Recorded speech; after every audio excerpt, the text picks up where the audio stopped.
Thank you, Madam President. I rise to explain my vote, and I want to thank Senator Bridgeport for your efforts, and of course, Senator Sanders.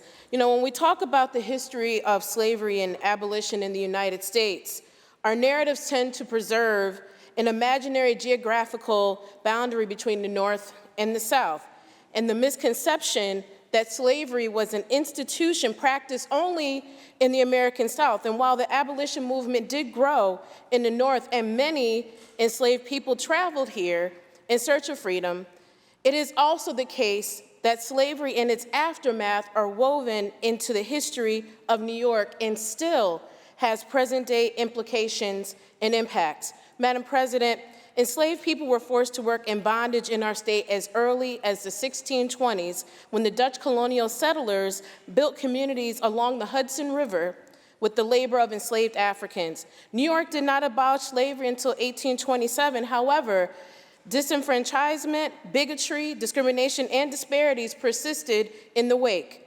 Even when slavery was technically illegal, it was still common in many parts of our state, and Black New Yorkers lived with its after effects, including and not limited to segregation, Jim Crow laws, systemic racism, all of which impact our communities today.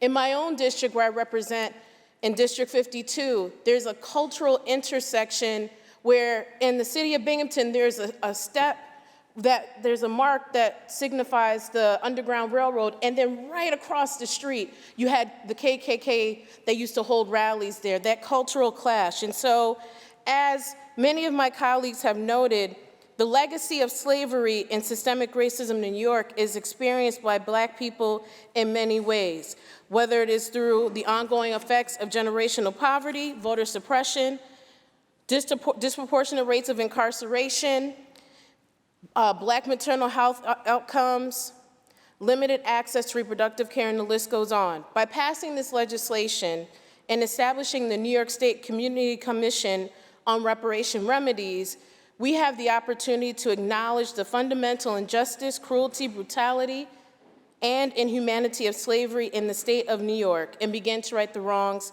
of history. To take this integral step, Madam President, would be, as Dr. Maya Angelou said so eloquently, bringing the gifts that my ancestors gave. I proudly vote aye. As I close, Madam President, I am the dream and the hope of the slave. I encourage us all to rise together and vote in the favor of this legislation. Again, thank you, Senator Bridgeport. Senator Webb, to be recorded in the affirmative.